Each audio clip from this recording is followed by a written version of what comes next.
I've been thinking about the space between what we feel and what we're actually able to say. It's like standing in front of a massive, complex landscape, but the only tools you have to describe it are a handful of basic nouns. You know, sad, isn't it? You know, tired is a pale imitation. But the actual word, the precise one, feels like it's hiding just behind a curtain.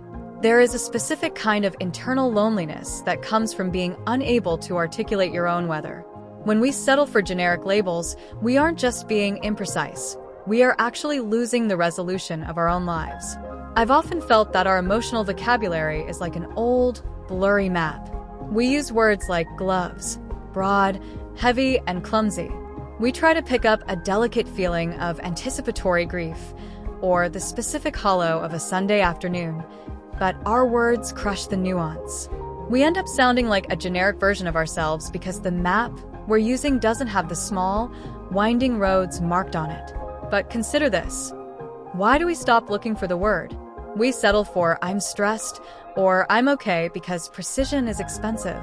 It requires us to sit in the discomfort of the unnamed for longer than we'd like. But there's a cost to that convenience. Every time we choose a word that is close enough, we leave a little piece of our truth behind in the untranslated space. What if the point of finding the exact word isn't just to be understood by others, but to be understood by ourselves? There is a power in naming.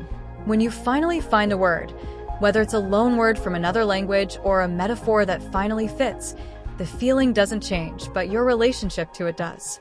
It stops being a ghost in the room and starts being something you can finally look at.